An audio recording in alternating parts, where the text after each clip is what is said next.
Günahla bağlı düşüncəmiz dəyişilməlidir. Bütün günahlara nisbət.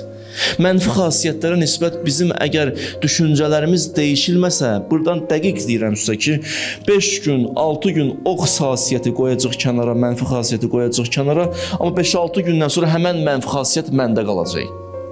Bunu 100% sizə deyirəm. Gözlə, məsələn, bir adam təkəbbürlüdür. Düzdür? Məsələn, görürsən, Kərbəlaya gedəndə, Məşhəd ziyarətinə gedəndə, Həcc ziyarətinə gedəndə təkəbbürlüyün biraz qoyur kənara. Amma qayıdandan sonra həmən təkəbbürlü yenə qayıtdı. Niyə qayıdır? Çünki düşüncə dəyişilməyib. Mən niyə təkəbbürlü olmalıyam? Bu düşüncə dəyişilsə məndə, mən daha təkəbbürlü olmayacağam. Bir adam görürsən, o qədər qeybət edir ki, artıq qeybət eləmək onun xasiyyətinə çevrilib. Belə insanlar tanıyırsınız həyatda.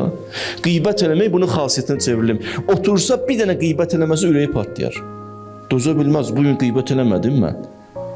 İndi o deməz öz-özü deyil, amma biraz fikir narahat görərsən, evə qaydanda biraz narahatçılıq keçirdi ki, bugün biraz başqa tür keçdi həyatım. Qeybət eləmədim mən. Çünki qeybət bunun xasiyyətinə çevrilib.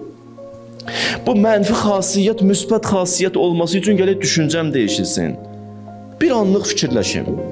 Düşüncə necə dəyişiləcək? Baxım görüm mən qeybət edəndə qazancım nə qədərdir? Nə qazanıram?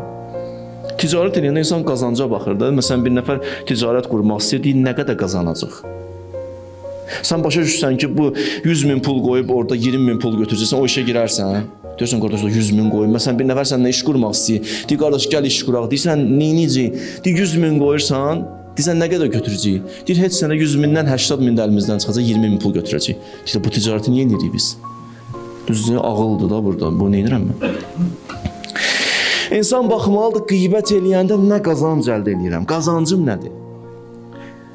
İnsan qazancı dərk eləyəndən sonra başa düşür ki, yox, qeybət eləməyin mənası yoxdur. İnsan başa düşsə ki, məsələn, düşünsə ki, mən bir nəfərə qeybət edirəm, onsuz da o şəxsin də məndən acığı gələcək. Bilirsiniz də, qeybət kimə edirsən elə, kim üçün ki, qeybət edirsən, danışırsan, o şəxsin də ondan acığı gəlir. Başa düşür ki, həmən şəxs, bugün filankəsin qeybətini eləyən şəxs, sabah mənim də qeybətimi kiməsə eləyəcək.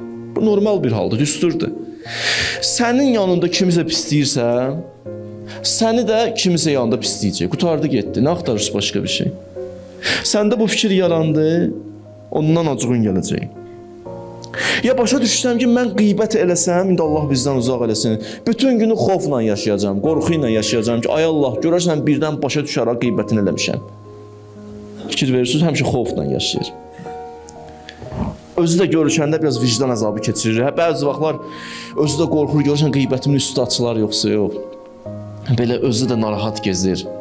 Özü də xüsusilə kimin yanındakı qeybətini eləyib, fikir verin o adamlara, kimdən ki gəlir kimin yanında qeybət eləyir, həmən şəxs gələndə, o ikisi bir yerdə olanda qeybət eləyən biraz narahat olur.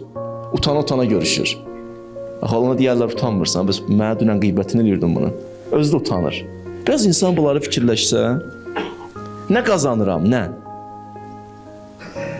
Mənəvi tənəzzül qazanıram mən, Allahın gözündə düşürəm, bundan da o tərəfə gedim, mənim yaxşı əməllərim keçir onun əməl dəftərinə, onun pis əməlləri gəlir mənim əməl dəftərimə, nə uduram axı burada mən? Qeybət edən nə qazanıram? Sual verirəm. 2 dəqiqə rahatlaşıram sadəcə. Adam biraz rahatlaşdı, 2 dəqiqə, 3 dəqiqə, sonra 2 dəqiqəyə görə bu qədər, 2 dəqiqəyə görə adam bu qədər hayıfdır ömrünü hədər eləyər. Gələk düşüncə dəyişilsin. Görsən, qeybətlə bağlı düşüncə dəyişilən kimi, adam insan qeybəti qoyur kənara. Niyə eləyirəm bunu ki? Həm özümüzə nisbət, həm insanlara nisbət fikirləri dəyişməliyik.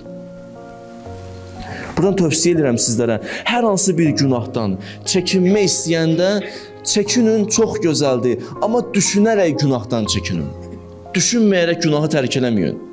Düşünməyərək tərk etdiyiniz günahlara bir vaxt qayıtacaqsınız.